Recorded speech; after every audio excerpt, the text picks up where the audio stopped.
Hello नमस्कार, पुन्हा एकदा सगळ्यांचं आपल्या यूट्यूब चॅनलमध्ये स्वागत आहे. तर आता आम्ही आलो रानामध्ये. ऊन बघा 5 वाजले तर ऊन बघा. इकडे आपलं घर आहे.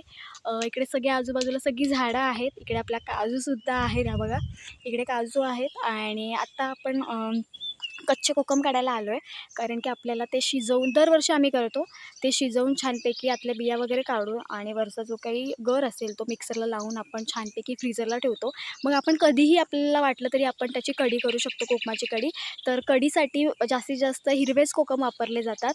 आणि जर आपल्याकडे हिरवे कोकम नसतील सीझनला, जर आपण समजा आता गणपतीमध्ये वगैरे किंवा गणपतीच्या ह्याच्यामध्ये आधीमध्ये आपल्याला जरा कढी वगैरे खाऊशी वाटली तर तेव्हा काय करतात, जर आगळ वगैरे असतो तोही वापरला जातो.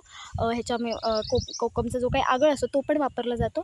पण हिरव्या कोकमाची जी काही टेस्ट आहे कढीला, ती कशालाच नाही. त्याच्यामुळे आम्ही जो काही अर्क आहे त्याचा, म्हणजेच जो काही गर आहे तो आता मी ह्या ह्याच्यामध्ये छानपैकी साठवून डीप फ्रीजरला वगैरे ठेवतो. तर आपण ते कच्चे कोकम काढायला आता आलो आहेत. तर बघूया किती पिकलेत, काय पिकलेत, किती कच्चे आहेत वगैरे. जेवढे असेल तेवढे बघू, हाताजवळ जेवढे येतील तेवढे आपण काढणार आहोत. सो आजचा व्हिडिओ जर आवडला तर लाईक करा, शेअर करा आणि चॅनलला सबस्क्राईब करायला अजिबात विसरू नका. तर क्लायमेट तर बऱ्यापैकी आहे आणि आता ना कोकणामध्ये वेगळाच एक चालू झालेला आहे क्लायमेट. तर सकाळी पाऊस पडतो आणि बरोबर 9 9:30च्या दरम्यान छानपैकी ऊन पडायला लागतं, म्हणजे असं आहे. पण गेल्या वेळेस असं अजिबात व्हायचं ना, एकदा पाऊस पडला ना की दिवसभर क्लायमेट एकदम खराब असायचं. पण आता हे असं चालू झालं आहे. सो काय, शेवटी निसर्ग आहे, बदल तर होतच असतात. तर चला आता आपल्याला कोकमी खाली आहेत, तर आपल्याला खाली जायचं आहे. तर बघूया किती कोकम मिळतात, काय मिळतात. जर तुम्हाला पद्धत आवडली, जर तुम्ही बघत असाल कोकणातली असाल तर ही पद्धत तुम्ही वापरू शकता. मग तुम्हाला सीझन जरी नसला कोकमांचा तरीसुद्धा तुम्ही म्हणजे जी काही कढी केली जाते कोकमाची कढी, ती तुम्ही त्याचा आनंद असा घेऊ शकता.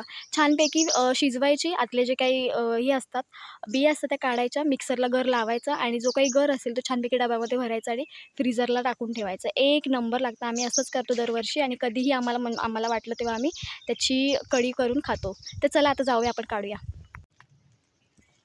तर ह्या बघा आपल्या कोकमी बहरल्यात ना, एकदम नुसत्या पिकल्यात सगळ्या आणि हिरवे कोकमसुद्धा वरती आहेत.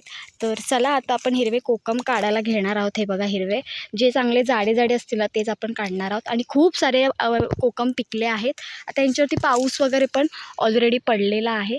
तर थोडे पिकलेले पण आपण काढणार आहोत, जे आपण सरबतासाठी. तर हे बघा इकडे पण खूप सारे आहेत, हे बघा. तर असे जे कोकम असतात ना हिरवे, त्यांचा जो आता कलर बघा कसा थोडा उजळत चाललेला आहे. कारण की आता ते पिकायची जी काही त्यांची जी प्रोसेस आहे ना ती चालू आहे. आणि खाली पण बघा किती सारे पडलेले आहेत. तर असे आपण सगळे हिरवे कोकम आहोत ना ते काढून घेणार आहोत. या साईडला पण हे बघा किती झालेत बघा.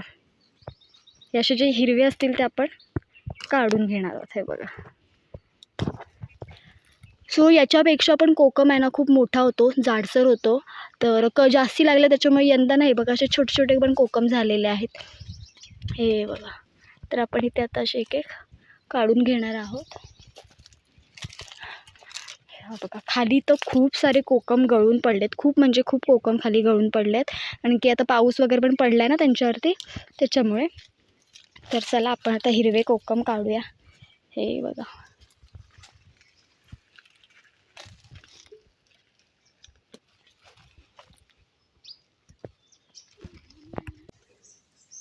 तर इथे बघू शकता, ही बघा आपली सगळी झाडं आहेत कोकमीची. आणि ही जी झाडं आहेत ना ती खूप जुनाट आहेत, म्हणजे आमच्या आजोबांनी लावलेली ही सगळी झाडं आहेत.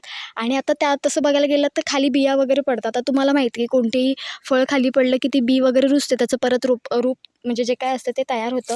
तर अशाच पद्धतीने हे बघा इथे सुद्धा एक रोप तयार झालेलं आहे. ही बघा केवढी झालेली आहे. आणि मोस्टली कोकमींना मरण नसतं जास्ती. तुम्ही चांगल्या ठिकाणी लावायला पाहिजे, चांगली जागा शोधून लावायला पाहिजे जिथे त्याला चांगलं पसरायला मिळेल. कारण कोकमी खूप पसरतात, एकदम स्ट्रेट जातात, पण त्यांच्या ज्या फांद्या असतात त्या खूप पसरतात, त्याच्यामुळे त्यांना तेवढं जागा लागतो. तर आपल्या ह्या जागेत बघा एवढ्या एवढ्या जागेत ह्या सगळ्या कोकमी आहेत आणि सगळ्या गावठी कोकम आहेत. आणि खूप म्हणजे आम्ही लहान असताना पण इथूनच कोकम नेतो ते आत्तापर्यंत. त्याच्यामुळे ह्यांचा जो लागायचा पिरियड आहे तो पण तेवढाच आहे, अजिबात म्हणजे कमी जास्त असं नाही आहे. कधीतरी होतं कारण की फळांमध्ये कसं झाडांमध्ये चेंजेस होत असतात, त्याच्यामुळे त्यांचा जो लागायचा पिरियड आहे तो पण कमी जास्त होत असतो. तर अशी नवीन झाडं पण बघा तयार होतात. खाली बिया वगैरे खूप साऱ्या पडल्या, तर कोकम पण खूप सारे गळून पडल्यात. कोकम गळायला खूप हलके असतात त्याच्यामुळे.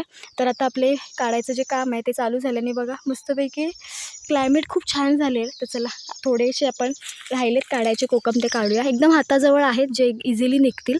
तर अशा पद्धतीने आपल्या ह्या सगळ्या कोकमी आहे. सो तुम्हाला आमची कोकमीची छोटीशी बाग आवडली तर नक्की लाईक करा, शेअर करा आणि चॅनलला सबस्क्राईब करा आणि कमेंट करायला अजिबात विसरू नका.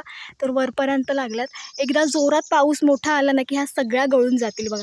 आताच खूप गळालेत खाली, हे बघा किती गळालेत.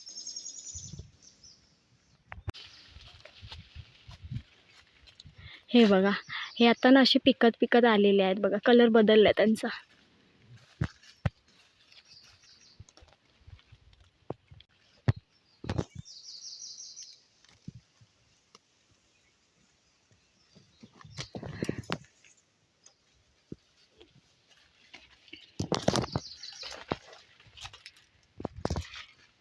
ह्या बघा किती लागल्यात बघा. ही तर पूर्ण भरलेली आहे. आणि आता काही आपण जास्ती बऱ्यापैकी यंदा तर आम्ही बऱ्यापैकी कोकम तयार केलेले. कारण तसं बघायला गेलं तर पाऊस नव्हता, उशिरा होता. त्याच्यामुळे ऊन वगैरे बऱ्यापैकी मिळालं. त्याच्यामुळे आपल्याला कोकम सुकवता आले. पण यंदा तसं म्हणजे गेल्या वेळेस तर अजिबात तसं म्हणजे एप्रिलमध्येच पाऊस होता. तर ह्यावेळेस आपण बऱ्यापैकी कोकम तयार केलेले आहेत. किती लागले आहेत बघा, एकदम बहरलेले आहेत. वरपर्यंत टोकापर्यंत बहरलेले आहेत. तर आपल्याला बघा एवढे मिळालेले आहेत. तर जेवढे खाली असतील तेवढेच आपण काढणार आहोत.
तर एवढे आपल्याला मिळालेले आहेत कोकम. आणि आता आपण भरूया. आणि हे बघा पिकलेले पण आपण थोडे काढलेले आहेत. हे बघा एकदम लाल लाल असे. तर चला आता आपण हे हिरवे आहेत ना ते पिशवीमध्ये भरूया.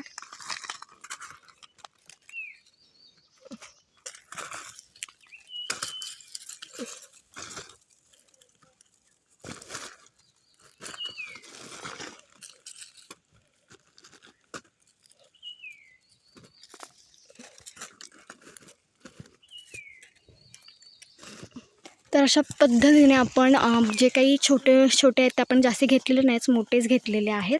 आणि आता हे सगळे जे आहे ते काही दिवसांनी गळून पडतील. तर तुम्हाला आजचा जर व्हिडिओ आवडला तर लाईक करा, शेअर करा आणि चॅनलला सबस्क्राईब करायला अजिबात विसरू नका. तर फायनली हे बघा एवढे आपण काढलेले आहेत. हे खूप पुरेसे आहेत. कारण की हे खूप आंबट असतात. त्याच्यामुळे जरा तरी आपण टाकलं ना तरी कढीमध्ये तरी खूप चांगली चव लागते. दुसरी गोष्ट म्हणजे कढीसाठी आपल्याला नारळ लागतो. नारळाचं दूध काढावं लागतं आणि त्याच्यावरच कढी बनते. तर तुम्हाला हा जर व्हिडिओ आवडला तर लाईक करा, शेअर करा आणि चॅनलला सबस्क्राईब करायला अजिबात विसरू नका. तर मोठे मोठे आहेत कोकम. असे अगदीच काही छोटे असे नाहीत. हे बघा मोठे मोठे आहेत. तर चला यंदाचे कोकम आपले झालेले आहेत सगळं. तर चला असाच व्हिडिओ घेऊन आपण पुन्हा भेटू. तोपर्यंत बाय बाय.